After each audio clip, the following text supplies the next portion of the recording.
With a terrible taste in my mouth, I woke from a slumber that seemed so deep I would never emerge. Having gone to bed at 1:17 a.m., it was now only 2:47 a.m. My hour and a half sleep had seemed infinitely longer than that, filled with twists and turns of the subconscious dream state. But now, reality was all too real. When I say this taste in my mouth was terrible, I don't mean that standard go for shit breath every middle-aged man has when he wakes up. This taste was very abrasive and unusual, not bitter, but sickly sweet, making me want to vomit. The closest thing I could compare it to would be the aftertaste of cheap rum mixed with some form of liquid candy corn. My bare feet touched the cold, hard ground of my new studio apartment, and I walked past my bedroom window and into the bathroom. Looking into the mirror, I opened my mouth in hopes of identifying the source of taste, only to find that my tongue was covered in white gunk, almost like plaque. Confused, I then brushed my tongue and teeth to eliminate the taste, to no avail. Beginning to become restless, I then went into the kitchen, opening the cabinets one by one. I had my mind set on finding something to cut through this terrible flavor. The best option I found was lemon juice, and began downing it like water. Frustratingly enough, the liquid glided over the plaque on my tongue like a protective film, never even touching my taste buds.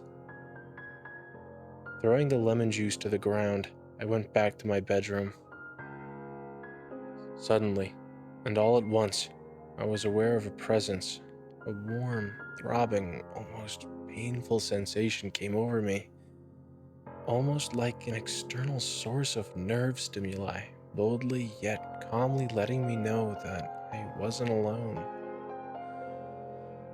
It was the kind of inherent awareness one would experience in a dream, only this wasn't a dream. My instincts directed my attention to my bedroom window, to which, almost in a trance, I then walked to and peered out of. What I saw was the visage of an owl, sitting on a tree branch. Not a screech owl or a spotted owl, but more of a barn owl, if I had to guess. It was very large and almost immaculately white. For the longest time, I was paralyzed, staring into its crimson, saucer-like eyes. I didn't know if I was frightened or intrigued, because this animal wasn't just staring at me, it seemed to be staring relentlessly into me. After at least 4 or 5 minutes of this, the owl then, with an air of utter calm, smiled at me. Looking into its eyes, I felt strangely comfortable. The very moment I broke its gaze, however, everything changed. My tongue began throbbing with a writhing pain I can't even describe, almost like every individual muscle inside of it was tearing itself apart. I ran into the kitchen to put water onto it, but it dried up like acid as soon as it touched. Panicking now, I put everything I could think of onto my tongue to help alleviate the pain. Nothing seemed to be helping, but I was determined not to give up until the pain abated. It was 10 minutes later when the swelling began, in addition to the writhing pain that had not let up an iota. Now my tongue felt like it was being inflated with air from the inside. Barely being able to close my mouth, I ran past the window again towards my bedside. The owl was still there, with a smile as big as ever. Reaching for a bottle of ibuprofen, I tried to down a handful at once. hoping it'll help the swelling. I was unable to swallow, though, and the pills fell abruptly out of my mouth. Nothing seemed to be helping, and in a complete act of desperation, I ran back to the kitchen, past the smiling owl, into the silverware drawer. Opening it, I reluctantly pulled out my sharpest serrated steak knife. Holding my breath, I punctured my tongue with the knife, hoping the wound would release some pressure. Instead, all my muscles tightened around the knife hole, making my tongue's pain increase double-fold. Reduced to flailing on the floor now, I did the only thing left that any rational human being would do. I put the knife in my mouth and began sawing at my tongue. The pain of the blade was nothing compared to what I had been experiencing. Once my tongue was halfway severed, I paused for a second so as not to choke on my own blood, which was now pooling quite dramatically on the floor around me. Gagging on the knife blade, I finished the job, ripping the remaining tendrils in half as I yanked the wretched thing out. Showering the floor with my blood, my severed tongue landed in front of me, squirming and flapping like a fish out of water.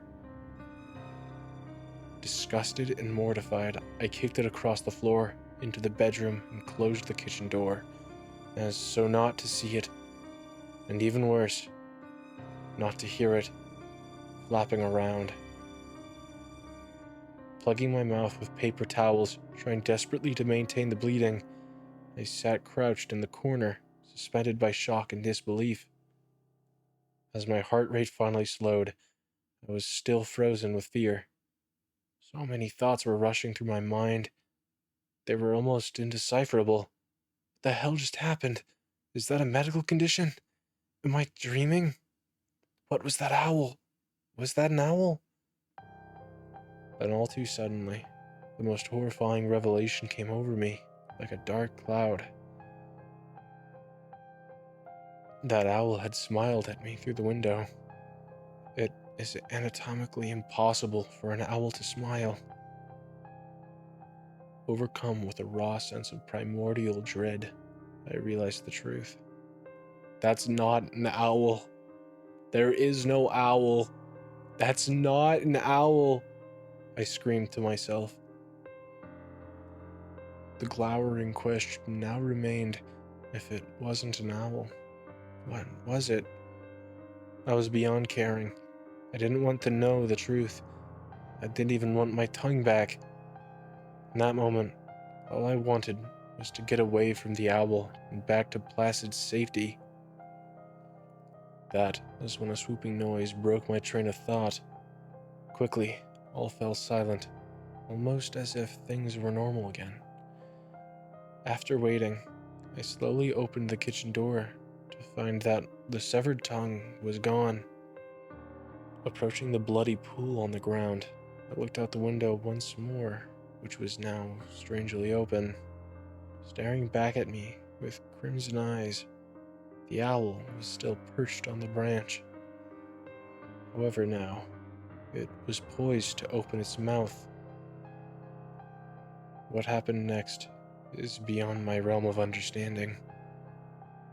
I knew it was impossible, yet it happened anyway. The owl opened its mouth, and with a brand new tongue, spoke to me with an unholy voice. "I will survive," it said.